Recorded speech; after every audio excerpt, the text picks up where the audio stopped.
The recovery ward on Delvorn Station had been designed by someone who believed deeply in the healing properties of beige. Every surface, the walls, the floor, the ceiling tiles, even the monitoring unit bolted above the bed, existed in a careful, committed beige that suggested the designer had been given a single color swatch and told to make it work. Jackson had spent 3 days staring at it. He was beginning to develop opinions.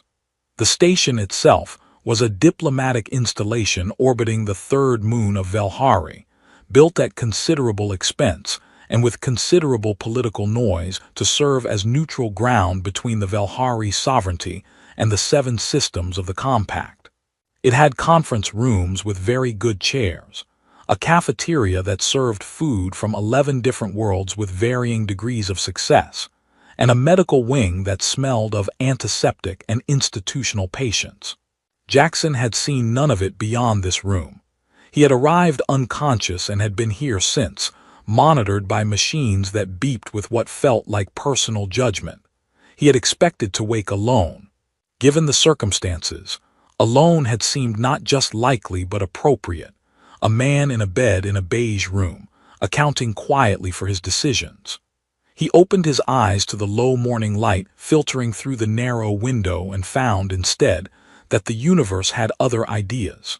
Princess Luna was sitting cross-legged in the chair beside his bed, holding a book at a precise 180-degree rotation from its intended orientation, her eyes moving across the upside-down pages with an expression of complete and earnest concentration.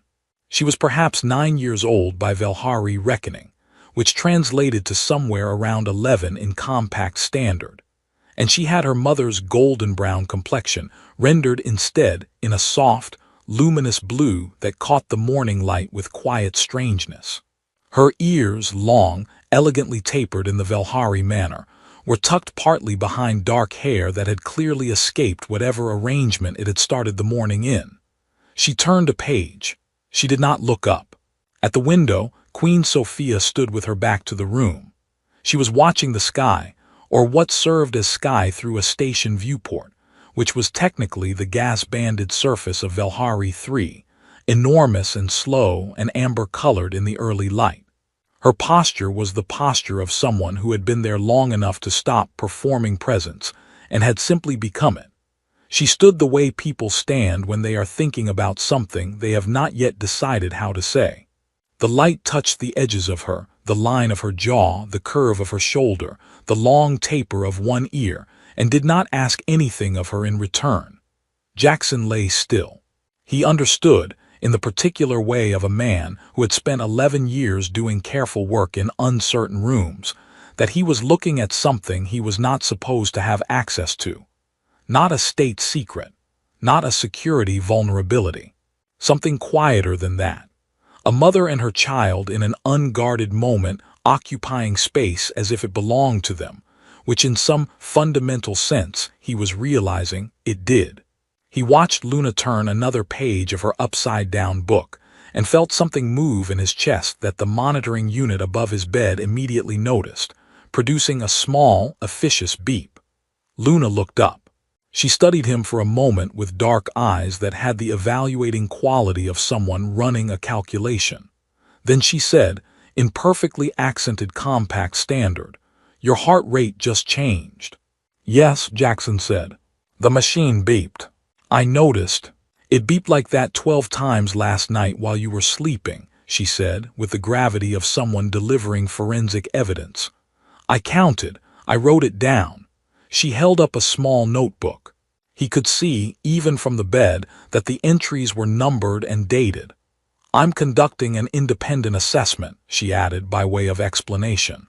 At the window, Sophia turned.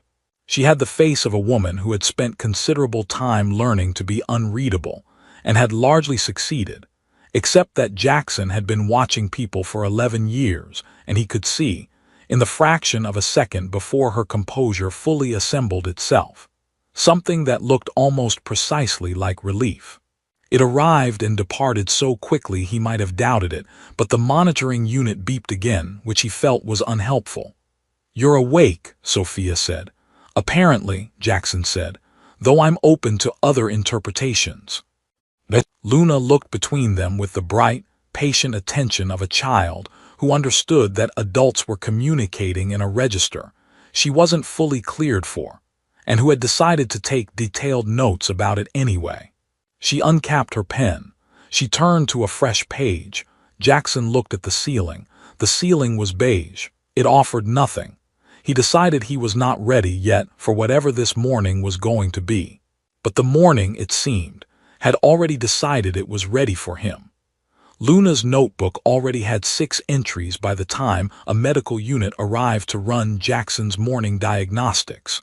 It was a small hovering unit, roughly spherical, with a scanning arm that extended with the cautious optimism of something that had been beeped at before and was prepared to be beeped at again. It circled the bed once, consulted its own internal logic, and produced a soft chime that Luna wrote down. "That's a positive indicator," she informed Jackson. "I know," he said. "It means your neural inflammation has reduced by approximately 40% since admission." She checked her notebook. "I asked the night nurse to explain the readings to me. She was very helpful. Her name is Ven. She has been a nurse for 19 years, and she finds this ward quieter than her previous posting, which was a trauma unit on Kareth 4. Luna paused. "She also said you were a difficult patient, but she said it in a tone that suggested she found it more interesting than problematic." Jackson looked at Sophia, who was now sitting in the second chair that someone had placed near the window at some point. He had not seen it arrive, which suggested it had been there long enough that he simply hadn't registered it yet. She was holding a small ceramic cup of something that steamed faintly, and she met his look with an expression that said, quite clearly, that she had not taught her daughter to do this and accepted no institutional responsibility for it. "She's been here since 5th bell," Sophia said. "5th bell," Jackson repeated. "The station runs on a Velhari time cycle," Sophia said. "5th bell is approximately—" "Very early," Luna supplied. "Very early," Sophia agreed. The medical unit finished its circuit, retracted its arm with an air of quiet professional satisfaction, and floated toward the door. Luna watched it go with the evaluating expression she appeared to apply to most things, then made a final note and capped her pen with a small click that felt, in the silence of the ward, like a gavel. Jackson pushed himself carefully upright against the pillows. His left shoulder protested this in a way that was both expected and unwelcome. The injury had been repaired. The Delvorn surgical team had done clean, efficient work, the kind that came from long practice with diplomatic incidents that were never officially described as what they actually were. But repaired and recovered were not the same thing, and his body was making sure he understood the distinction. Sophia watched him do it.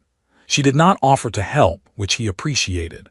She had the quality he had noticed in the months he'd spent working the Velhari diplomatic circuit, of someone who understood the difference between support and interference. It was rarer than it should have been. "The station director came by this morning," she said, once he'd settled. "He wanted to discuss the incident report." "What did you tell him?" "I told him you were sleeping." "Was that true?" "At the time." She considered her cup. "He'll come back." "He will," Jackson agreed. The incident report was going to be a careful piece of fiction, the kind that required multiple parties to agree on a version of events before anyone wrote it down. This was not unusual in his work. It was, in fact, so usual that he had developed something approaching a methodology for it. What was less usual was the particular quality of Sophia's voice when she mentioned it, careful, but carrying something underneath the careful, the way deep water looks still from the surface. Luna had opened her book again. She had not corrected its orientation. "Luna," Jackson said. She looked up. "Is there a reason you're reading that upside down?" She regarded him with patient seriousness. "I'm testing a hypothesis." "Which is?" "That the story makes as much sense from this direction as from the other one." She considered the page. "So far the evidence is inconclusive but trending toward yes." Jackson looked at Sophia. Sophia looked at her cup. The corner of her mouth did something that she did not allow to become a smile, but that had all the architectural components of one. Outside the viewport, Velhari 3 continued its slow amber rotation, enormous and indifferent and very old, the way planets are when they have been watching the small, urgent lives of people for long enough to have stopped being surprised by any of it. The light in the room shifted slightly as the station moved along its orbital path, a barely perceptible change, the kind you only noticed if you had been still for long enough to pay attention to it. Jackson had been still for 3 days. He was paying attention to everything. "Your blood pressure just changed again," Luna said, without looking up from her upside-down book. She did not reach for her pen this time. She simply noted it, in the way of someone who has already anticipated a data point and is watching it arrive on schedule. Neither Jackson nor Sophia said anything. The monitoring unit beeped, softly, once, and the sound dissolved into the beige quiet of the room like something that had always been there. The station director did not come back that morning. He sent, instead, a junior attaché named Priel, who arrived at the ward door with a data tablet, an expression of bureaucratic determination, and the immediate misfortune of encountering Luna before he encountered anyone else. Jackson heard the exchange from behind his curtain, where a nurse had been running a secondary diagnostic on his shoulder implant. A small piece of compact tissue hardware seated just below the collarbone that monitored tissue repair and communicated with the ward's medical system in a frequency that Luna had already identified, cataloged, and added to her notebook. "I need to speak with the patient," Priel said. "He's having a diagnostic," Luna said. "I can wait. It may take some time. I'm authorized to. Would you like to sit down? There's a chair in the corridor. I can show you where it is." It's not a very comfortable chair, but the corridor has better light than the waiting area, and the ventilation is slightly improved. Nurse Ven told me the air recyclers on this level were upgraded 2 cycles ago as part of the station's infrastructure renewal. The old units were causing a very faint low-frequency hum that affected sleep quality in the recovery rooms. They replaced them with Kareth-manufactured units, which are quieter but run slightly warmer. You may notice it. There was a pause. "I'll stand," Priel said, with the tone of a man who was reassessing his morning. Jackson, behind the curtain, said nothing. The nurse running his diagnostic made a small sound that was technically professional but structurally a suppressed laugh. When Priel was finally admitted, he found Jackson sitting up, Sophia in her chair by the window, and Luna cross-legged on the foot of the bed, which was a new development that Jackson had not sanctioned, but had also not had the precise moment to address. She had brought her notebook. She had also, at some point, acquired a second pen, which she held in reserve behind her ear with the readiness of someone expecting the situation to generate data. Priel looked at Sophia. Whatever he had prepared to say had clearly been composed for a room with a different configuration. "Your sovereignty," he said carefully. "Attaché Priel," Sophia said, with the serene courtesy of someone who had been receiving carefully addressed people in awkward rooms for the better part of 2 decades. Priel looked at his tablet. He looked at Luna. Luna looked back with polite attentiveness. He returned to his tablet with the expression of someone choosing the terrain most likely to be stable. The incident in question had occurred 6 days ago aboard the diplomatic courier vessel Seren, in the narrow, connecting passage between the ship's conference suite and its secondary airlock. Jackson had been there in a secondary capacity, not as a principal, not as a named party to the talks, but as a presence, the kind of position that had no clean title in either Compact or Velhari protocol. He had been watching a door. This was, in practice, a large part of what his work consisted of. What had come through the door had not been expected. The full technical designation of the device was long and compact-specific, the kind of language that turned violence into taxonomy. What it meant in plain terms was that someone had placed something in that passage that was not supposed to be there, and that, when it registered a proximity signature, It would perform a function that the people in the conference suite beyond were not supposed to experience. Jackson had seen it in the 3 seconds before it activated, because he had spent 11 years training himself to see things in rooms before rooms decided to explain themselves. He had put himself between it and the passage that led to Sophia's daughter. This was the part he had not examined too carefully since waking, not the decision itself.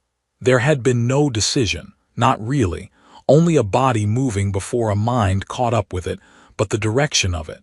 The specific geometry. He had not been standing between the device and the conference suite. He had been standing between the device and the corridor where Luna had gone to find a glass of water, because she had been bored during the technical portion of the talks and had asked her mother's aide for permission to leave, and the aide had said yes, and Jackson had noted this in the same automatic way he noted everything, and when the moment arrived his body had simply known which direction mattered. "The report requires your formal account of the sequence," Priel said. "I'm aware," Jackson said. "The director is hoping to have a preliminary draft to both parties by." "I'll submit my account this afternoon," Jackson said. "Through the standard channel." Priel looked at his tablet again. Then he looked at Luna, who had written something in her notebook and seemed to feel this required acknowledgement. "Is she," he began. "Conducting an independent assessment," Luna said helpfully, without looking up. Priel left shortly after, with the particular walk of someone who had entered a room expecting to manage a situation, and was leaving with the quiet suspicion that the situation had managed him instead. Sophia watched the door close. Then she looked at Jackson, and the composure was still there, but something behind it had shifted slightly, like a room where someone has moved a piece of furniture, everything in its place, but the proportions no longer quite the same. "You didn't have to do that," she said. It was not the first time she had said this.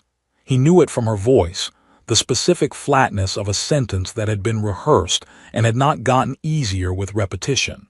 Jackson considered the viewport where Velhari 3 hung in its slow, enormous silence. "No," he said, "I didn't." Luna turned a page. Her second pen remained behind her ear, unused. Outside, the stars held their positions with the patient indifference of things that have been watching people say difficult things to each other for a very long time, and have long since made their peace with not intervening. Sophia sat down.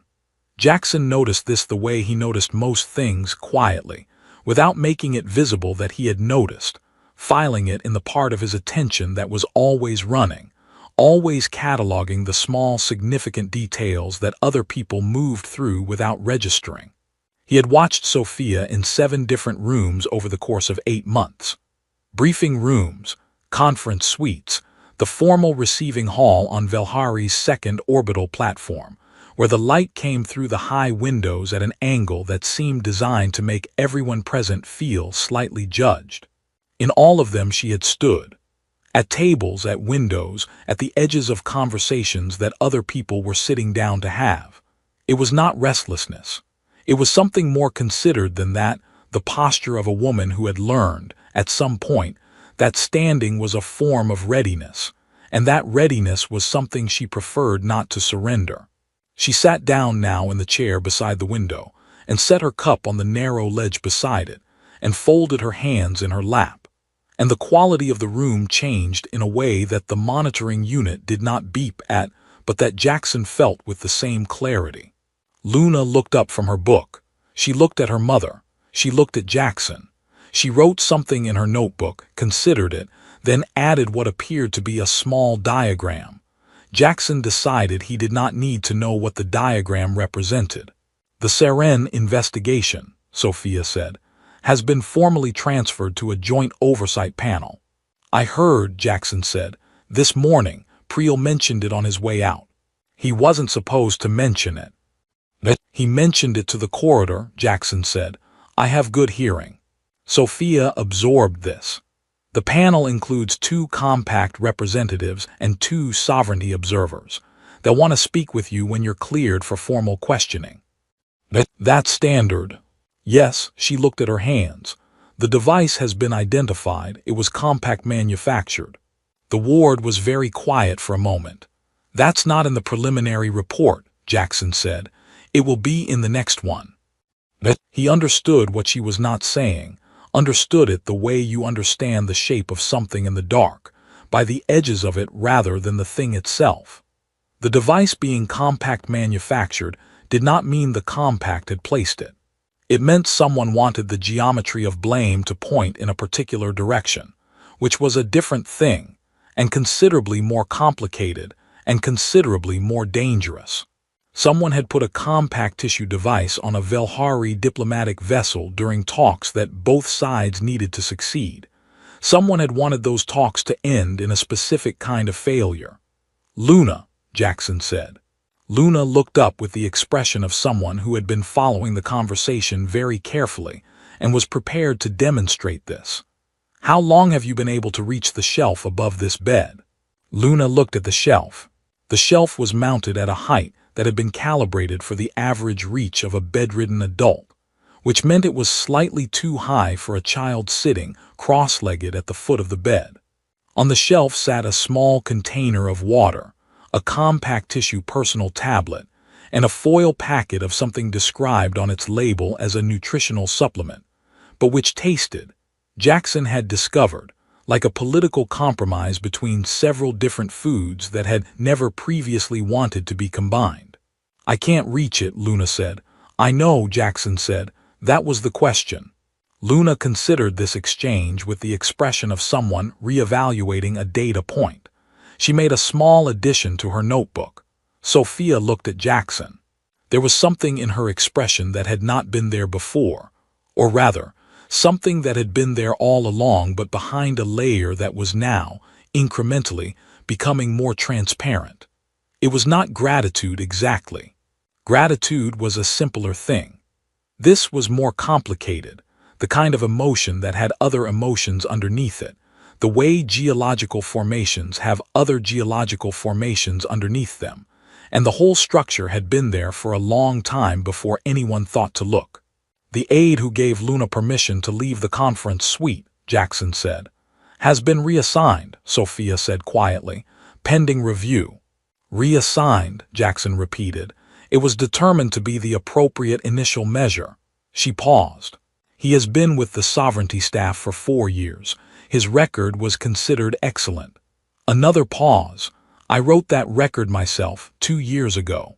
Jackson said nothing.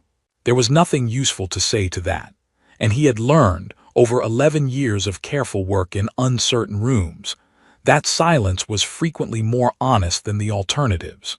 The monitoring unit ran its hourly passive scan, sweeping the room with a low-frequency pulse that Jackson felt as a faint, familiar pressure behind his repaired shoulder. The unit processed its findings, found nothing requiring immediate notation, and subsided. Luna watched it complete its cycle with the attention of someone considering whether to add it to her assessment criteria. "He brought me the water," Luna said suddenly. Both adults looked at her. "The aide, when I left the conference room. He said he would bring the water to me so I didn't have to go all the way to the service corridor." She was looking at her notebook, not at either of them. Her voice had the careful flatness of a child who was being precise because precision was the only way she knew to hold something still.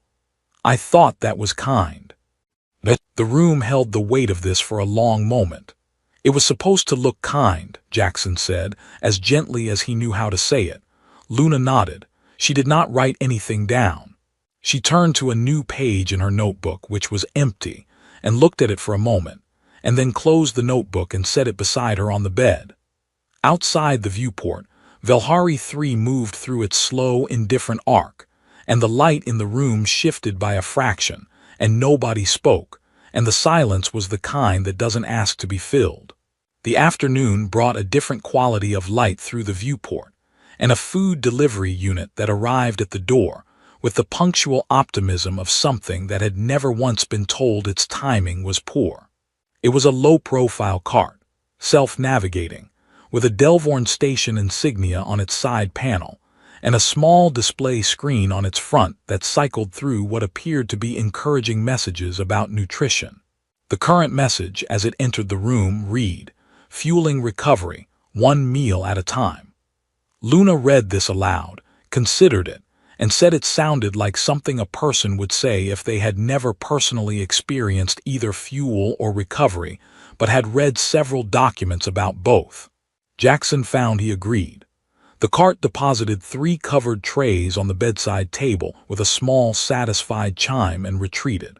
It had brought 3 trays without being asked for 3, which meant the ward's room occupancy sensor had updated at some point to reflect the actual population of the room, which meant Nurse Ven had updated it, which meant that Sophia and Luna's presence here had been formalized in the station's system, in some quiet administrative way that nobody had announced, but that the infrastructure had simply absorbed and accommodated. Jackson thought about this while looking at the 3 trays. He thought it was probably the most honest thing that had happened since he woke up. Luna immediately investigated all 3 trays with the systematic thoroughness of a customs inspector who had been given new authority and intended to use it. "This one is yours," she told Jackson, sliding the largest tray toward him. "It has the dietary flags from your medical file: low inflammatory index, reduced sodium, supplemental protein." She examined the contents with an expression that suggested she found the compact's approach to recovery nutrition philosophically conservative. "It looks beige." "Everything on the station looks beige," Jackson said. "The food shouldn't also be beige," Luna said, with the certainty of someone establishing a principle. Sophia had taken her own tray without comment and was eating with the composed efficiency of someone who had learned to treat meals as logistical events rather than experiences. She had, Jackson noticed, eaten very little since arriving, or rather, he suspected she had eaten very little since the Seren, because the particular quality of her composure had the slightly over-maintained quality of someone running on less than they needed and compensating through sheer structural discipline. He said nothing about this. It was not his information to name. Luna ate 3 things from her tray, declared the 4th thing unidentifiable, and asked Jackson if the compact's nutritional supplement packet on his shelf was available for comparative analysis. He told her she was welcome to it. She retrieved it by standing on the chair, which resolved the earlier question about the shelf with characteristic Luna efficiency, and read its ingredient list with the expression of someone encountering a document that raised more questions than it answered. "What is hydrolyzed Veldrin extract?" she asked. "I don't know," Jackson said. "It's the 3rd ingredient." "I'm aware. Does the compact often put things it can't explain in the 3rd position?" Sophia made a sound. It was quiet and brief and almost entirely controlled, but it was, structurally, a laugh, the kind that escapes through the precise gap between composure and something that composure cannot quite reach.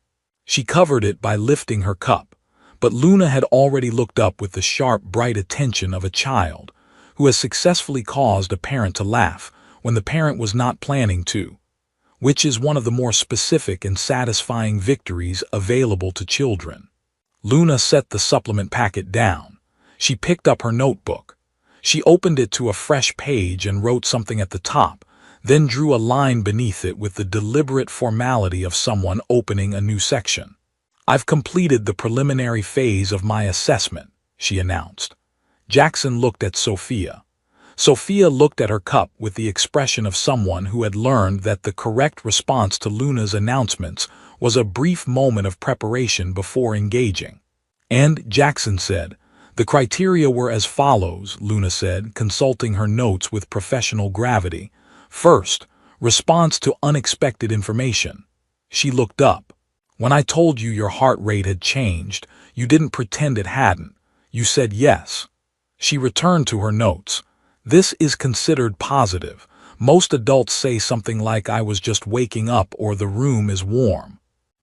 "Those are both true," Jackson said.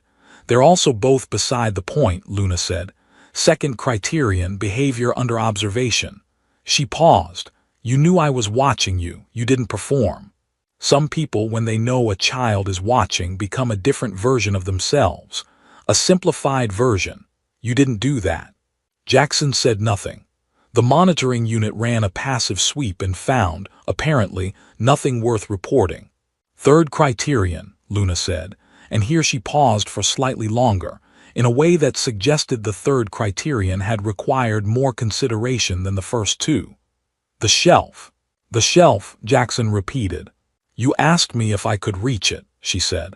You already knew I couldn't. You weren't asking because you needed the information.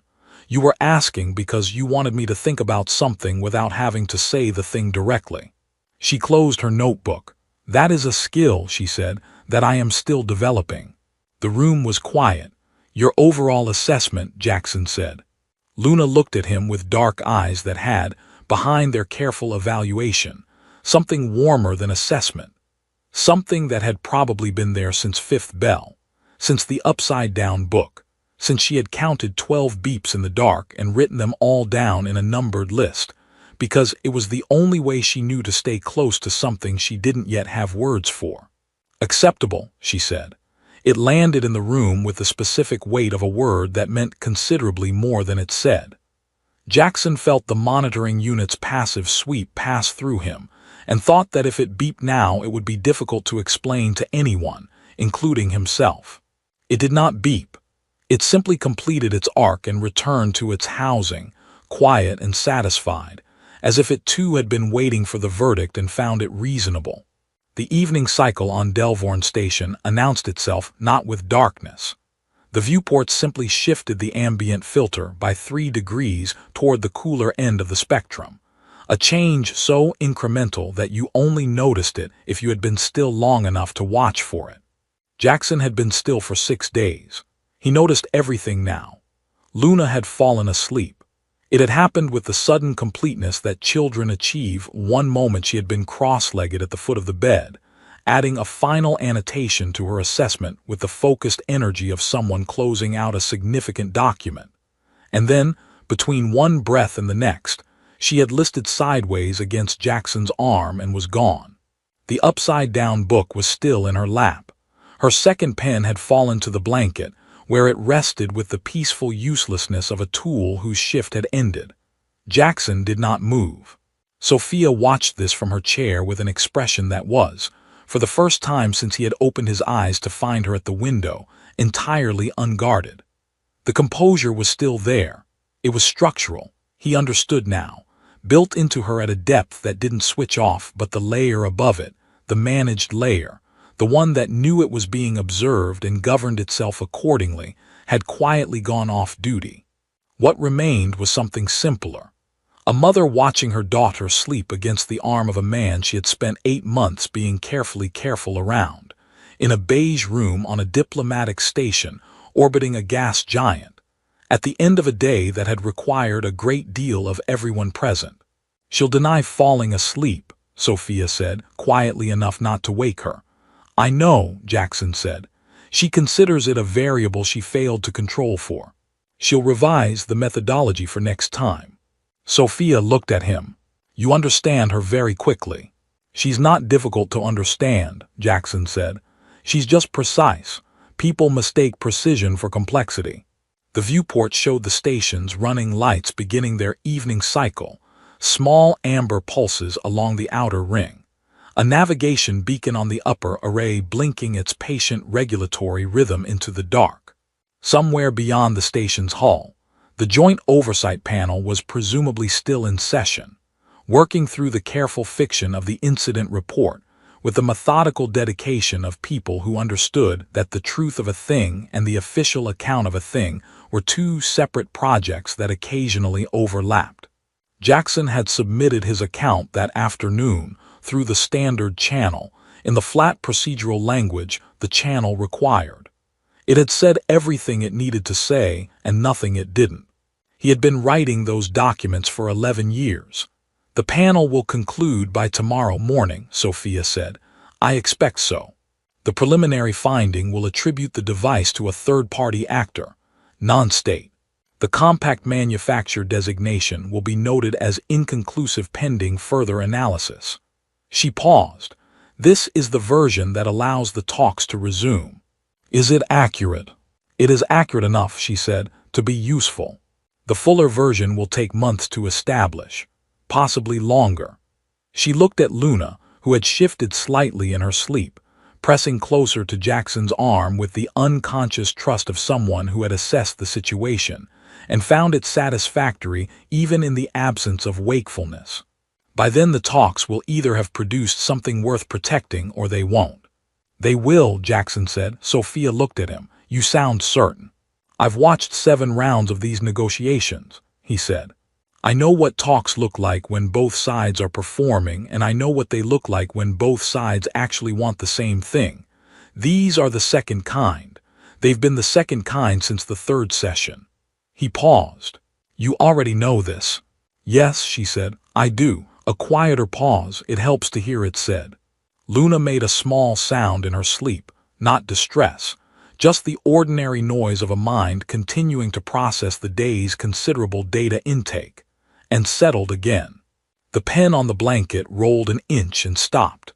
Jackson had spent 11 years in the specific discipline of not being somewhere, not being the principal, not being the named party, not being the person the room was organized around.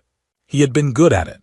He had, if he was honest with himself, and the recovery ward's particular quality of enforced stillness had made honesty difficult to avoid, considered it a kind of integrity. Staying at the edges, watching the doors, not asking the room to account for him. He looked at Luna's notebook, closed now on the blanket beside her pen. He thought about the 3 criteria. He thought about the shelf. She asked me this morning, Sophia said, before you woke. She asked me why we were here. Her voice was even, but it had the careful evenness of something being carried steadily rather than something that was naturally still. Not on the station, here, in this room. Jackson waited. I told her that when someone does something that cannot be repaid, the only honest response is to be present. Sophia looked at her hands. She said that made sense, but that she wanted to conduct her own assessment anyway. The corner of her mouth moved. I told her that was reasonable. It was reasonable, Jackson said. She also asked, Sophia continued, with the tone of someone delivering a final item from a list, whether you would be coming to Velhari for the resumed talks. The navigation beacon outside pulsed its amber rhythm into the dark. The monitoring unit ran its evening diagnostic and found, in its unhurried electronic way, that everything in the room was functioning within acceptable parameters. Heart rate steady, neural indicators improved. The general atmosphere of the space reading as something its sensors had no precise category for but which registered, in the broad physiological language of the people it was monitoring, as settled. It did not beep. What did you tell her? Jackson said. I told her I didn't know, Sophia said. I told her it would depend on a number of factors that hadn't been determined yet. That's accurate. I'm aware. She looked at him, and the composure was present. And underneath the composure was the thing that had been underneath it since the first morning, since she had turned from the window and he had seen the relief arrive and depart in her face before she had time to decide what to do with it. It was still there. It had, if anything, stopped trying to leave. It would also depend, she said, on whether the person in question wanted to come. Luna slept against Jackson's arm with the absolute conviction of someone who had completed her work and found the results satisfactory. The upside-down book rose and fell with her breathing, its unread pages full of a story that made, according to its reader, approximately as much sense from one direction as the other. Jackson looked at the ceiling. The ceiling was beige. It had nothing to add. I think, he said, the person in question would want to come. The viewport held the dark and the amber light, and the slow, enormous arc of Velhari 3, and the room held the 3 of them. And the station moved along its orbital path with the patient indifference of machinery that had been doing this long enough to find it unremarkable, carrying its small cargo of people and their complicated feelings through the dark, from one place toward the next, the way stations do, the way everything does when it has somewhere to be.